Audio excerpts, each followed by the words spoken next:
Buddha said harmony is very, very important. The he said that the main blessing of the Sangha is the harmony. So if people are in harmony, then whatever they pray will be accomplished. Whatever they aspire can be easily accomplished. And all the positivities they do will be multiplied by million times. So the harmony is the most important positive element of a society. So, and then if you have harmony, even among a small group of people, that will create circumstances that there will be peace, and there will be prosperity, and there will be auspicious things happening in the whole country.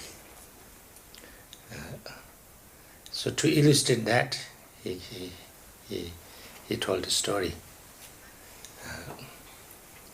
He said that once there was a country, and this country was going extremely well. Everybody was happy, everything was going very well, the crops were growing abundantly, the rain was falling on the right time, sun was shining on the right time, everything was going accordingly well, everything was perfect. And the king was thinking that it's because of me. I'm a good king, therefore everything is going well. And then the ministers were thinking it's because of us. We are good ministers and everything. And then everybody was thinking it's because of me. And then once there was kind of a discussion that why it's, and then everybody was saying it's because of me, and there was like a little bit of tussle. And then one great rishi, the hermit, was living in this country, and he came along and he said, why are you discussing this? Actually, you really want to know why everything is going well? Because actually it's not because of any of you. Mm. Then they were a little bit surprised, I think shocked. But this rishi was very, very famous rishi, very respected rishi. So they said, then tell us, really, show us. Because of who? How? Why it's like this? Then he said, well, if you really want to go and see, I can show you. It's not because of any of you. It's because of 4 animals. There's 4 animals in the jungle of this country, and they are living so kind of harmoniously and so respectful and so lovingly to each other. And just because of that, you are having this great time. So everybody was very excited and said, we really want to see it. You have to show us, otherwise. So he went to take them. And there was this 4 animals. The elephant, there was an elephant, a monkey, a rabbit, and a bird. So the elephant was carrying the monkey on his back, monkey was carrying the rabbit on his back, and the rabbit was carrying the bird on his back, and they were walking and they were doing things and they were plucking flowers. And then the thing happened that these 4 animals were in that forest, and they were good friends, very good friends. But then one said that we need some order. We need to know who is older and who is younger, because the youngers need to respect the elders, and the elders need to be, kind to the youngers. But we don't know who is older and who is younger. And then they said, we have to find out. So they walk along trying to find out. And then they found a tree. And the elephant said, "You know that tree? Look at the tree. When I was young, when I was very young, the tree was kind of my size, you know." So when he said this, then the monkey said, "In that case, I think I am older than you, because when I was very small, the tree was my size. It was, you know, really big." And then the rabbit said, "In that case, I think I am older than both of you, because when this was just 2 leaves coming out, I was licking the dew from these two leaves, so I must be older than you two." Then the bird says, "In that case, I am the oldest, because actually this tree grew because I ate a fruit of this tree in another forest, and then I sheeted here, and therefore the tree grew here." So they found out who was older and who was younger. So then they kind of did that order. So they were living so, you know, nicely and kindly. So because of that, not only that they were happier and, you know, secure and, you know, nice to each other, and they lived very happily, but also that effect of their, you know, harmony, their friendship, their kindness to each other, and, you know, respect and love, that it affected the whole country. And that's the story. So then Buddha said that actually, you know, that's how it goes. That's the story of harmony.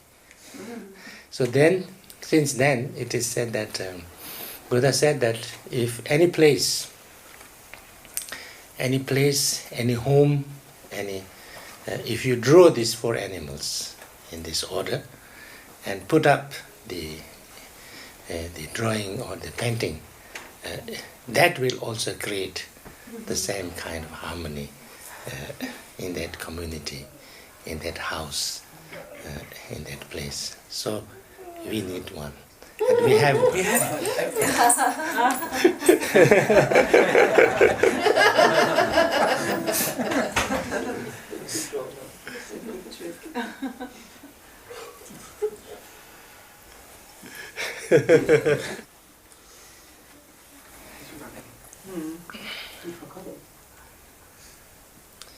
Yeah. So it's actually true. I mean, when there is harmony and respect to each other, there's always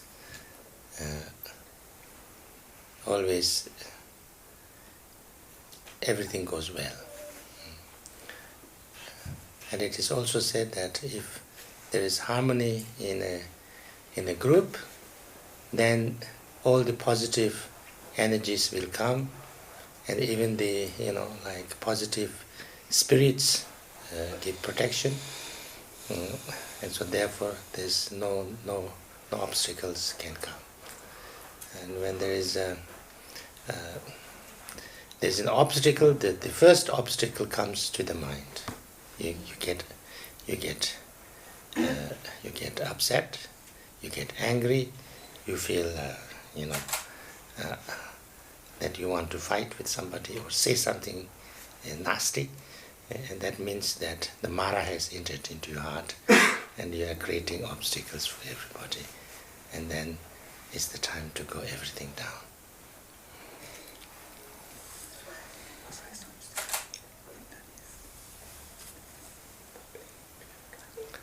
So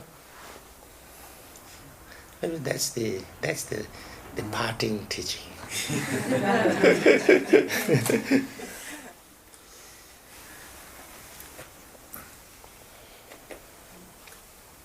That could be interpreted that the smallest and the oldest has the authority, and the others act accordingly.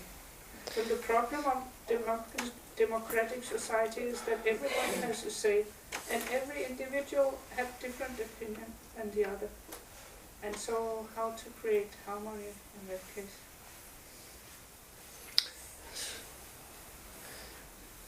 I think this is a kind of a picture that if you are strong and big, it is not that you have to be the boss.